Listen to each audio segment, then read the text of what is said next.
Mga tol, drop test naman tayo.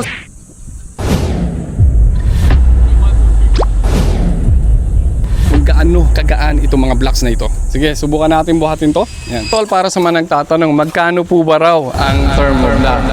Guys, excited akong ipakita ito sa inyo. Kasi lahat ng walls dito, mga tol, ginamitan ng thermoblock. Magandang araw, Pilipinas. Kamusta kayo dyan?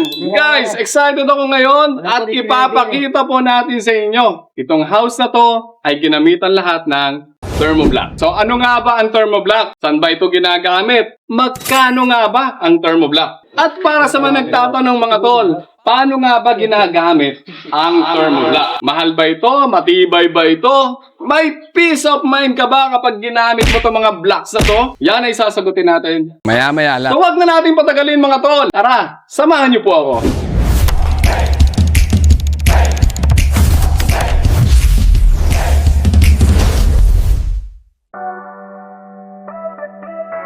Magandang araw, Pilipinas. Kamusta kayo dyan? Guys, andito tayo ngayon sa isang project site. Ikukwento ko lang sa inyo na may ginamit silang ibang klaseng materials. Ito yung wall material na pwedeng palamigin ang bahay mo, pwedeng pagaanin ang bahay mo. Mamaya, ikukwento ko sa inyo yan. So, wag na natin patagalin mga tol. Simulan na natin to. Samahan niyo po ako.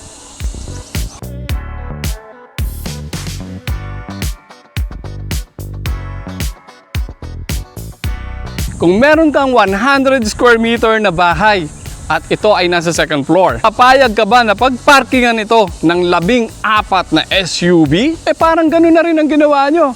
Kasi if you're going to use CHB, guys, 14 na SUV ang hinayaan mo makapag-park sa second floor ng bahay nyo. Yes, tama mga tol. Ganon kabigat ang CHB. Paano kung lumindol? May laban kaya ang bahay mo? Pero kung gagamit ka ng thermoblock mga tol, parang pinayagan mo lang ang 4 na SUV sa second floor ng bahay mo. Bakit? Kasi magaan ito at hindi lang yan mga tol ha, may thermal insulation ito. Less stress ito mga tol. Hindi pagod yung mga biga mo, yung mga poste mo, yung structural member ng bahay mo. Ibig sabihin mga tol, may laban ka sa earthquake na paparating. So nga mga tol, when we are using the thermoblock, yung unang layer, nagkakaroon muna tayo ng pinaka-mortar. So naglalagay tayo ng mortar sa pinaka-ilalim. And then kapag nakita na natin okay na, nasa level na, saka tayo magpapatong na another block. Kung makikita nyo dito, may mortar tayo. Nagtatansi tayo para makitang straight yung pagkakakabit. Yan. Meron na tayong abang dito na horizontal bars, which is we're using the 10mm deform bar. Dito nagkaroon tayo dito ng horizontal reinforcement and then dito naman binawasan na natin to kasi maglalagay tayo dito ng another horizontal bars. So chinip natin, binawasan natin yung portion. So nakaabang na rin yung butas. Susuksok natin yung bakal dito. Yan, na naka-eskwala para dito. Every 2 layers of thermoblock, naglagay tayo ng horizontal bars. Para sa mga nagtatanong po, ang sukat po nito ay nasa 60. At ang height niya po ay nasa 250. Sa mga nagtatanong, ilang thermoblock po ba raw para sa 1 square meter? So pumapatak po na we have only 7 blocks or 7 pieces of thermoblock para sa 1 square meter. Wherein, kapag gumamit ka ng CHB, nasa 12.5 na piraso. So ibig sabihin, mga tol, mas maraming CHB. Pero kapag gumamit ka ng thermoblock, 7 pieces lang, 1 square meter na yun.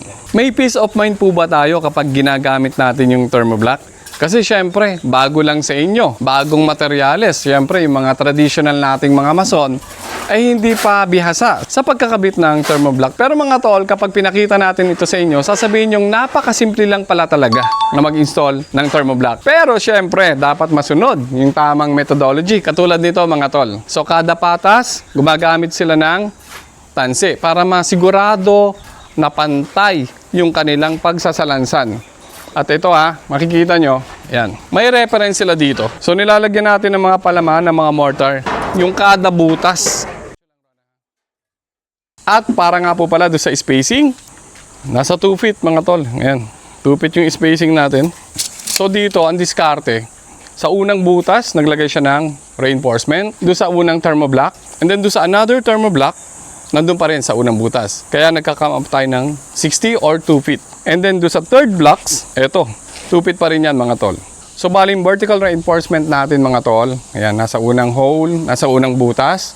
And then ito, and then ito. And then dito naman sa other side, ganun pa rin. Si Kuya maglalagay mamaya ng horizontal reinforcement. Mga tol! Huwag ka maingay mga tol! Huwag ka muna maingay mga tol! Joke. So bakit nga ba sinusudsud yung mga gilid guys? Para makapasok yung mortar. So ang galing mga tol. Napakasimple lang yung paggagawa nito. Unang-una, hindi maalikabok. Pangalawa, napakagaang gamitin. Look at this. Gamitin. 9 kilograms lang mga tol. So yun nga mga tol, drop test naman tayo. Subukan natin. Ano nga bang mangyayari kapag ginagis natin from second floor? Itong thermoblock. Pero ito, subukan muna natin yung CHB.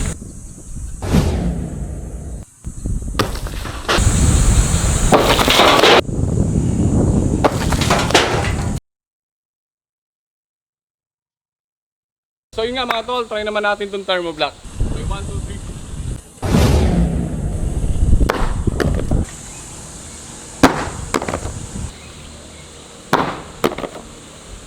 3. Guys, ang tibay.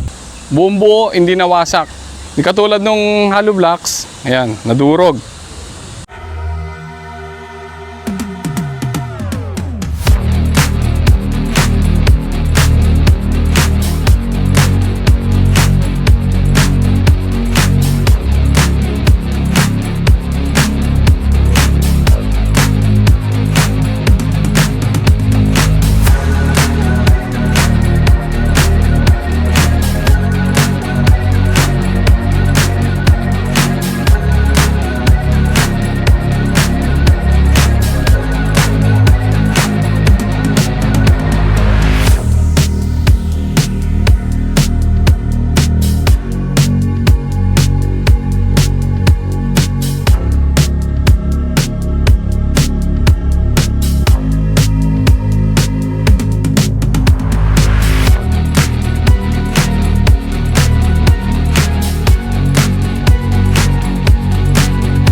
Mga tol, para sa mga nagtatanong, yung hollow blocks natin, if you are going to compute, ano nga ba yung area ng hollow blocks? When we are using CHB, nasa 12.5 pieces per square meter. But using this kind of blocks mga tol, nasa 6.67 lang pieces yun ha. 6.67 pieces na thermoblock para sa 1 square meter. So ibig sabihin mga tol, mas konti lang yung magagamit mo dito kumpara dun sa hollow blocks. So yun nga mga tol, try natin subukan para mapakita sa inyo kung gaano kagaan itong mga blocks na ito. Kuya, sige, subukan natin buhatin to. Ayan. 2. Yan. Yan. Ganito. 4 na mga tol. 1, 2, 3, 4. Yan. Yan. Guys, ano na ba? Oh, 6 times 9, 54 kilograms na to. Pero kayang-kaya ng buhatin. So, okay. Maraming salamat. Pagka ba hollow blocks, mga ilang piraso ang kaya mong buhatin? Na sama-sama. 4. Nasa 4 pieces lang. Pero ito, kayang-kaya kahit 5, 6. Ganon kagaan yung thermoblock. Unlike ordinary concrete hollow blocks, madali nitong na-absorb at natatransfer ang init mula sa labas papasok ng building. Kapag tirik ang araw, umiinit ang wall surface and eventually that heat enters the indoor space. Dahil dito, air conditioners need to work harder and longer to maintain a comfortable room temperature. More operating time means higher electricity consumption. Ang thermoblock ay may built-in thermal insulation layer mga tol. This special insulation helps reduce the transfer of heat from the outside environment into the interior of the building. And another advantage is that thermoblock contributes to a more sustainable and energy-efficient building design. It helps maintain a stable indoor temperature while improving occupant comfort.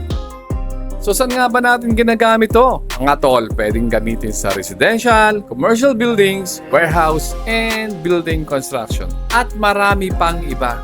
Mas malamig na bahay, mas komportableng pamumuhay, at mas matipid sa enerhiya. Iyan ang advantage sa paggamit ng thermoblock.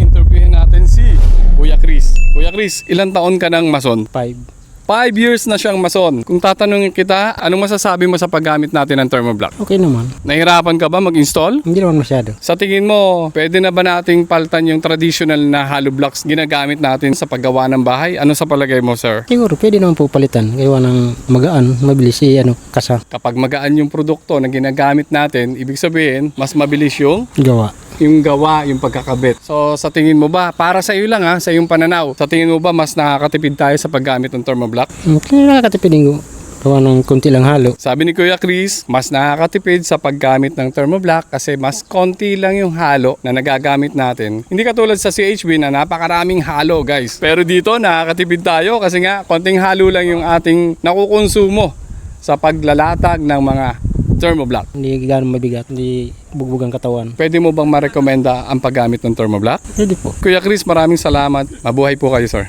Salamat po. May isa pa tayong interviewin mga tol. Check natin kung ano masasabi niya sa paggamit ng Thermoblock. So andito si Kuya Cesar. Anong masasabi mo sa paggamit nitong Thermoblock? Mabilis lang po siyang tas magaan po. Fit po siya sa halo. Dalawang masunay nakausap natin. Tipid sa halo using this kind of product. Tatanungin kita Kuya Chris, hindi po ba kayo nahirapan sa pagkakabit ng Thermoblock? Hindi naman po. Kasi halos parehas lang yung proseso. So dito nakita nyo naman na every 2 layers naglagay tayo ng horizontal bars at every 2 feet or 60 cm ay naglalagay tayo ng vertical bars. So parang the same methodology lang katulad ng mga CHB. Pero mas mabilis mga tol. Bakit? Kasi nga magaan. Kuya Chris, ano pa yung masasabi mo sa paggamit ng Thermoblock? Doon sa hollow blocks lang, di ba yung hollow blocks, maiksi lang po siya. Itong Thermoblock po, 60, parang nadoble po siya ng, sana po ng hollow blocks po. Kaya tipid po sa materialis po. Para kay Kuya Cesar ay mas nakakatipid. So Kuya Cesar, ano pa yung mga pwede nating masabi sa mga audience, yung mga nanonood sa atin dito? Ano pa yung pwede mong masabi using this kind of material? Pag magano po ng Thermoblock, kapag oras na install na po kayo ng Thermoblock, hindi po siya masyadong, hindi po kayo mahirapan mag-install kasi meron na po siyang groove at yun na rin po ang susundan po para ano po yung pag-install po ng Thermoblock. Ayun, mas maalwan ikabit kasi nga may groove na. So hindi tayo mahihirapan magsalansan. Ang reference natin dito lang mga tol, mga tansi lang naman. So susundan mo lang yung tansi, napakadaling ikabit. Apo. Ayun. So ngayon Kuya Cesar, pwede na nga ba nating masabi na yung Thermoblock pwede na natin ipalit sa CHB? Pwede po. Pwede po So kasi approve sa'yo? pwede po. Okay po. So salamat Kuya Cesar. Para sa mga nagtatanong, ilang piraso po bang Thermoblock ang gagamitin natin para sa 100 square meter na wall? Guys, if we are going to use Thermoblock para sa 100 square meter na pader, gagamit lang tayo ng more than 667 pieces. Pero mga tol, kapag gumamit tayo ng CHB, ilang piraso ang gagamitin natin? Makakaubos tayo ng more than 1,250 pieces na CHB. So, para sa mga nagtatanong, bakit ganun, engineer? Kasi nga po mga tol, yung Thermoblock ay napakalaki ng size. Nasa 2 feet ito. Kapag pinagkumpara mo, makikita mong parang ang liit bigla ng CHB. Doon pa lang makikita nyo, mas maraming magagamit when we are using the CHB. But if we are using this kind of material like Thermoblock, sa labor cost, sa palaman, doon sa loob ng mga blocks natin, nakatipid ka na. And then doon sa paghahakot ng mga materyales, lalong-lalo na kung 3-story, 4-story, 5-story, or even warehouse, yung sakasarhan natin mga tol, sa hauling pa lang, nakatipid ka na rin. Doon sa mortar, nakatipid ka na rin. Sa plastering, nakatipid ka na rin. So these are the advantages of using the Thermoblock. Mga tol, para sa mga nagtatanong, magkano po ba raw ang Thermoblock? Guys, ang Thermoblock ay per square meter yung bilihan nila. So hindi per piece. Para sa 4 inches, 1,480 pesos per square meter. At kapag umorder ka naman ng 5 inches, ito ay 1,580 pesos. And then if you're going to order 6 inches naman per square meter, ito ay 1,780 pesos per square meter. Ang good news dito mga tol, libre na yung fiber mesh. Yun ang pinaka-good news. Kasi saan nga ba gagamitin yung fiber mesh? Ito yung anti-crack plastering. Pwedeng gamitin sa inner or sa outer wall. So ano pang inaantay nyo mga tol? Pwede mo nang subukan ang Thermoblock, ang walling material na makakapagbigay sa iyo ng malamig na bahay.